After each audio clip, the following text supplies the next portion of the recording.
कोपरगाव येथे शिवपानंद शेतरस्ते जनजागृती अभियानाचा शुभारंभ करण्यात आलाय।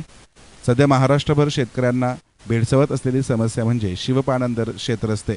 शासनाकडून शेतकऱ्यांची होणारी पिळवणूक, मारावे लागणारे हेलपाटे, अधिकाऱ्यांकडून न मिळणारा प्रतिसाद यावर वाचा फोडण्यासाठी महाराष्ट्र राज्य शिवपानंद शेतरस्ता चळवळीचे प्रणेते शरद पवळे यांच्या मार्गदर्शनाखाली शेतरस्ते संदर्भात जनजागृती अभियानाचा शुभारंभ करण्यात आला। यावेळी पवळे यांनी प्रलंबित रस्ते प्रकरण बाबत शेतकऱ्यांना सखोल मार्गदर्शन केलं।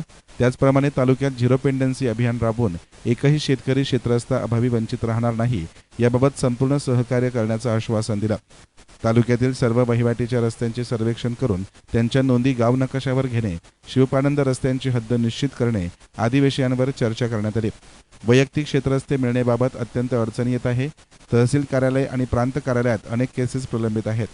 याबाबत तालुक्यातील शेतकऱ्यांनी प्रशासन सहकार्य करीत नसल्याची खंत व्यक्त केली। महाराष्ट्र राज्य शिवपानंद क्षेत्ररस्ता चळवळीच्या माध्यमातून राज्यभर मिशन झिरो पेंडन्सी अभियान, शिवपानंद जनजागृती अभियान, आजही शेतकऱ्यांचे रस्ते बंद आहेत।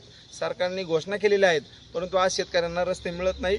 शासन निर्णयाची अंमलबजावणी होत नाही। राज्य समितीने तालुका समितीचा अहवाल, जिल्हा समितीने तालुका समितीचा अहवाल घ्यायचा, तालुका समितीने ग्राम समितीचा अहवाल घेतला पाहिजे। परंतु शिवार फेरी झाली, छत्रपती महाराज अभियान झालं, कुठल्याही प्रकारचं प्रत्यक्ष ग्राउंड लेवलला काम होत नाही। त्याच्यामुळे शेतकऱ्यांना आज प्रशासकीय कार्यालयामध्ये हेलपाटे मारला तर फौजदारी स्वरूपाच्या भरपूर अशा घटना सातत्याने घडत आहेत। मुलं आजही चिखलात जात आहेत, कोणालाही रस्ते नाही आहेत। अशा परिस्थितीमध्ये न्यायालयीन प्रकरणं पण थांबली पाहिजे। शेतकऱ्यांची जी हेळसांडी झाली, एका बाजूला आपण बुलेट ट्रेन घेऊन आलोय, एका बाजूला विमानतळ बनवतोय, पण शहरी आणि ग्रामीण हा एक दुटप्पी भूमिका सरकारकडून होत आहे। आम्ही कोणत्याही सरकारच्या विरोधात नाही, परंतु जो परमेश्वरानंतर ज्याचं नाव येतं, जो शेतकरी आहे, जगाचा पोशिंदा, जो अन्नदाता आहे, आज त्याला दर्जा रस्ते मिळाले पाहिजे। त्याने पिकवलेला माल त्याला बाजारपेठेमध्ये पोहोचवता आला पाहिजे। हार्वेस्टर, ट्रॅक्टर, JCB अशा प्रकारची यंत्रसामुग्री शेतामध्ये घेऊन जायला लागते। सरकार सांगते एका बाजूला 12 फुटाचे आम्ही रस्ते देणार, परंतु प्रत्यक्ष तशा प्रकारचे रस्ते आज शेतकऱ्यांना मिळत नाही। 8 फूट 6 फुटाचे असे अर्ज दिले जातात। प्रशासकीय कार्यालयामध्ये आपापसामध्ये विसंगती आहेत।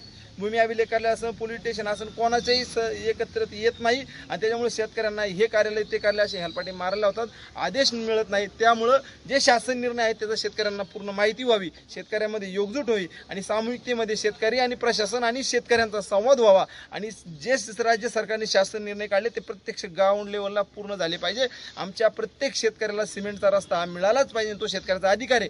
आमचा शेतकऱ्याचा पिकवलेला माल बाजारपेठेमध्ये गेला पाहिजे आणि आमच्या शेतकऱ्याची प्रगती झाली पाहिजे।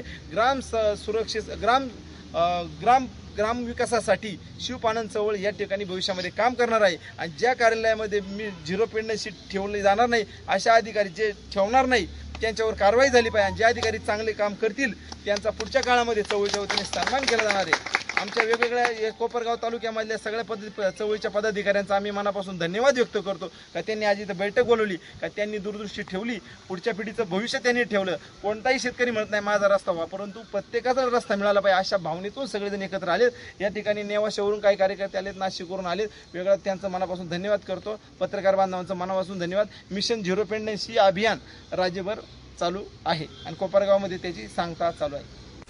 या प्रसंगी नारायण आभाळे, व्यंकटराव धटपाटील, बाळासाहेब पाचोरे, उमेश मकुणे, विठ्ठलराव होन, संपत अलगट, सोपान करपे, संदीप मनसरे, संजय बाबळे, सुयोग गाढे यांच्यासह शेतकरी उपस्थित होते। YesNine मीडियासाठी प्रतिनिधी युसुफ रंगरेज, कोपरगाव।